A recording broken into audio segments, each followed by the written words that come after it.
Ya, pada kali ini kita telah memasuki pertemuan keempat kuliah pengantar analisis data kategorik. Pada perkuliahan ini, kita akan mulai membahas tentang analisis macam-macam data yang sifatnya kategorik. Di sini khususnya saya akan membahas data-data apa saja yang termasuk atau tergolong ke dalam data kategorik. Selain itu, saya juga akan membahas dua sebaran yang sering digunakan dalam mengolah data yang sifatnya kategorik. Ingin tahu data seperti apa saja yang tergolong ke dalam data kategorik dan sebaran-sebaran apa saja yang bisa kita gunakan untuk mendekati data yang sifatnya kategorik? Baiklah, mari kita simak dulu penjelasan berikut ini. Baik, saya akan lanjutkan materi hari ini. Ya, jadi hari ini kita akan membahas mengenai data respon kategorik. Nah, apa yang dimaksud dengan data respon kategorik? Oke, peubah-peubah kategorik sebenarnya banyak sekali dan sering sekali kita temui di kehidupan sehari-hari. Di sini saya ambil salah satu contoh ya. Kalau kita terima email gitu ya, ini saya contohkan di Gmail. Biasanya emailnya itu sudah ada kategori-kategorinya. Dia masuk inbox biasa, dia masuk ke kategori yang sudah kita bikin, ataupun dia misalnya masuk ke spam. Terus ada juga kategori khusus yang dibikin tuh seperti sosial. Satu bentuk pengkategorian data di dalam kehidupan sehari-hari. Contoh lain ya, mungkin yang lebih sederhana, pilihan atau bentuk tempat tinggal ya. Di sini saya ada contoh rumah ya, terus kondominium, sama ada apartemen. Nah, di sini juga bentuk data yang sifatnya kategori.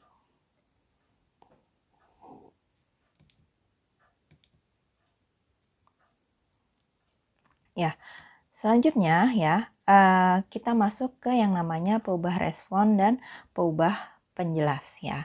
Jadi di sini ya, peubah respon sering juga disebut sebagai dependent variable ya, atau peubah yang tidak bebas ya. Sedangkan untuk peubah penjelas atau nama lainnya juga sering disebut sebagai explanatory variable ya.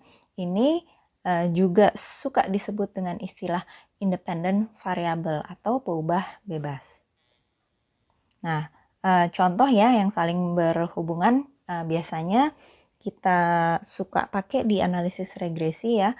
Contohnya yang sebagai peubah respon ini penghasilan tahunan. Nah, penghasilan tahunan ini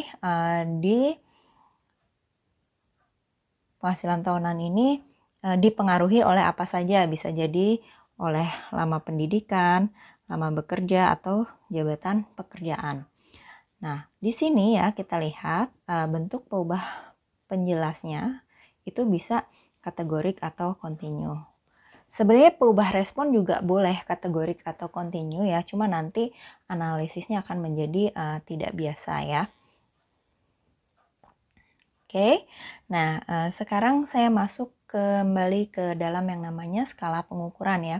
Masih ingat waktu di pelajaran metode statistika kita pernah membahas skala pengukuran ya, ada 4, nominal, ordinal, interval, dan rasio. Nah, di sini saya akan fokuskan membahas yang termasuk ke dalam nominal dan juga ordinal. Baik, yang pertama akan saya bahas dulu ini skala nominal ya. Jadi skala nominal ini dia terdiri dari kategori-kategori yang misal pun kita kasih kode berupa angka, angkanya ini hanya merupakan pengkodean atau dalam artian itu boleh kita tukar-tukar. Contohnya apa di sini? Contohnya kategori agama ya. Agama misalnya saya kasih kode 1 untuk Katolik, 2 untuk Jewish, 3 Protestan, 4 Muslim. Tapi kalau saya tukar-tukar misalnya yang Muslim 1, 2 Jewish, yang 3 Protestan, dan seterusnya, itu tidak akan menjadi masalah ya, karena itu hanya kode saja. Nah, ini ada contoh lagi, tipe musik favorit ya, ada klasik, country, folk, jazz, rock ya. Terus atau juga di sini ada tempat berbelanja yang favorit di mana, ada di lokal mall atau tengah kota atau di internet ya dan sebagainya. Nah, atau juga di sini ada alat transportasi yang paling kita sering gunakan apa mobil, sepeda, bis atau kereta bawah tanah atau kita seringnya berjalan ya. Itu termasuk ke dalam skala nominal. Oke, selanjutnya yang skala ordinal ya. Jadi yang kalau skala ordinal ini dia berupa kategori tapi ada tingkatannya. Nah, di sini contohnya ada 4 ya, nanti bisa dilihat satu-satu ya. Yang paling gampang nih ya, ini adalah respon terhadap medical treatment ya. Kita kalau misalnya habis ke rumah sakit, biasanya kita suka dikasih survei gitu ya, gimana pelayanan di rumah sakit.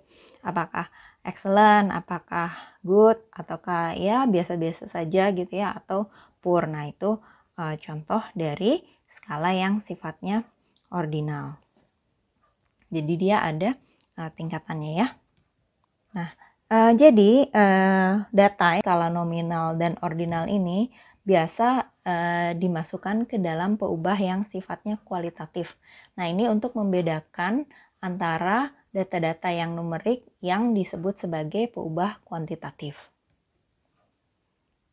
Oke, selanjutnya saya akan masuk ke sebaran binomial. Saya rasa ini pun sudah pernah kalian pelajari di mata kuliah metode statistika. Cuma di sini saya akan mereview dikit ya, sama nanti kita coba ingat-ingat bagaimana penggunaan dari sebaran binomial.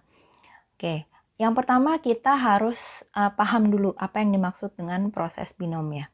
Jadi proses binom ini yaitu data kategorik ya yang dihasilkan dari percobaan yang independen dan identik yang dilakukan sebanyak N kali. Nah, ini penting. Dia dilakukan sebanyak N kali ya dengan ya hanya 2 kemungkinan hasil. Contoh hasil yang hanya ada 2 ini seperti di sini ada gagal dan sukses atau outputnya berupa ya tidak gitu ya, menang kalah gitu ya dan sebagainya. Itu bentuk-bentuk dari proses binom. Nah, selanjutnya ya, apa yang dimaksud dengan percobaan yang identik ya?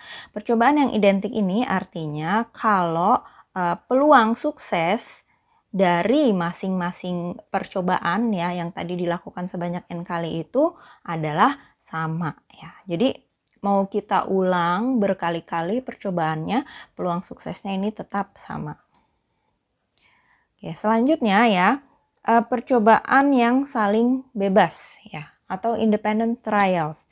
Ini artinya ya hasil percobaan yang satu itu tidak akan mempengaruhi hasil percobaan yang lainnya. Jadi masing-masing sudah punya polanya sendiri yang tidak terpengaruh oleh percobaan sebelumnya.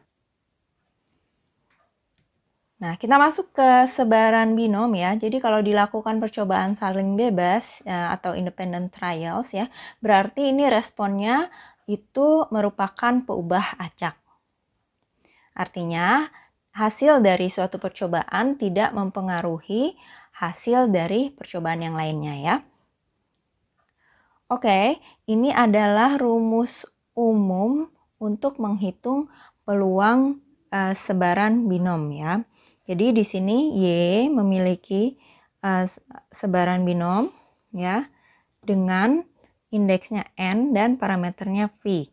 Ya, jadi di sini untuk menghitung peluang Y-nya kita menggunakan rumus ini. Perhatikan di sini Y-nya mulai dari 0 sampai ke N. Selanjutnya, nilai harapan Y ini biasa dilambangkan dengan mu dapat dihitung dengan mengalihkan N dengan V. Sedangkan standar deviasi dari Y ini merupakan akar NV dikalikan dengan 1 min V. Jadi V itu adalah peluang sukses ya. Ya, Y itu nanti jumlah yang sukses. Oke. Nanti kita bisa hitung menggunakan rumus ini. Ya, selanjutnya ini ada contoh ya, ilustrasi dari buku Agresti ya. Saya ambil dari buku Agresti ini. Nah, di sini ada macam-macam sebaran binomial dengan n-nya 10 dan 3 macam nilai V, mulai dari 0,2, 0,5 sampai dengan 0,8 ya. Nah, ini bisa terlihat ini peluangnya dari 0 sampai 10 ya. Nah, pada saat V-nya 0,5, ini sebarannya simetrik. Tahu dari mana, Bu? Tahu dari, kita lihat. Ini dari 0, 1, 2, makin naik kan ya sebarannya. Puncaknya di sini di 5. Nah, dari 5 ke 6 ini turun lagi. Ya, dan nilainya ini sama. Nilai peluangnya sama. Nah, makanya bentuk sebarannya itu simetrik.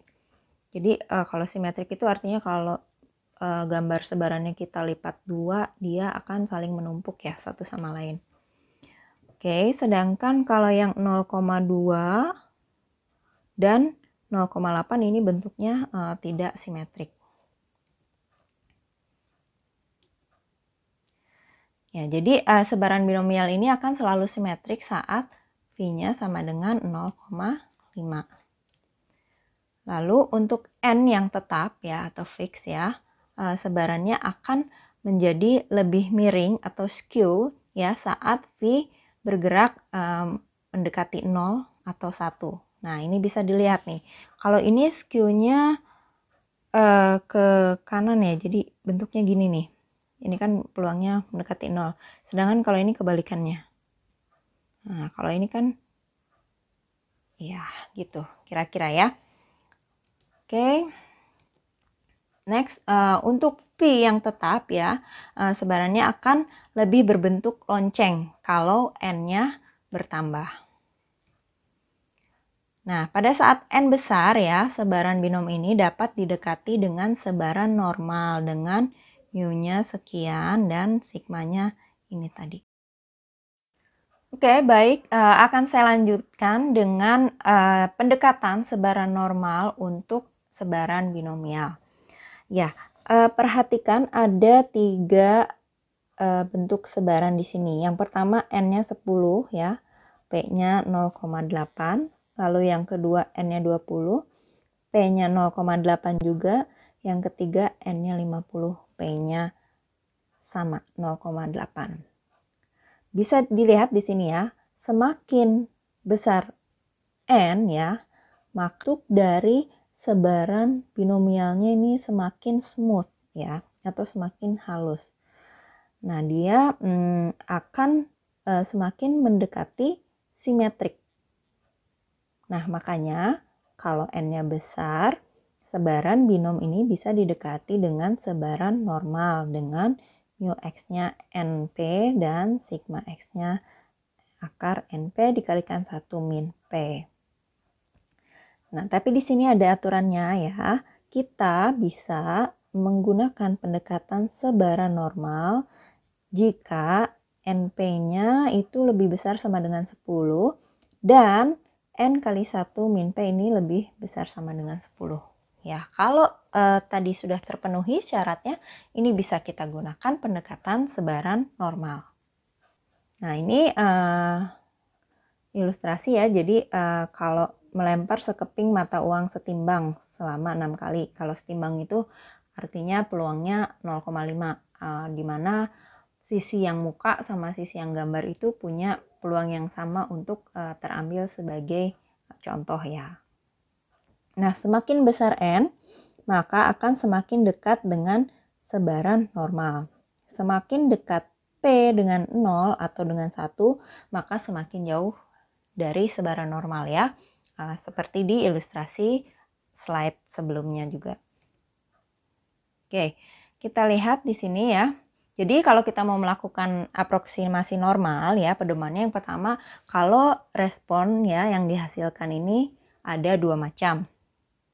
Lalu yang kedua di sini NP dan N1 min P keduanya harus setidaknya sekitar 5. Ya, tadi di slide sebelumnya kan kita sebutkan 10 ya, lebih besar sama dengan 10. Nah, tapi ada referensi juga yang mengatakan lebih besar dari 5. Ini bisa kita gunakan yang mana saja yang menurut kita sesuai dengan kondisi data kita. Oke, jadi untuk Pi 0,5 ini membutuhkan N lebih besar sama dengan 10, sedangkan V 0,1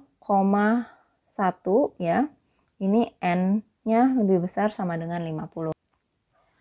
Ya, selanjutnya saat Pi mendekati 0 atau 1, sampel yang lebih besar dibutuhkan sebelum terbentuk lonceng yang simetris ya, bentuk sebaran simetris tadi.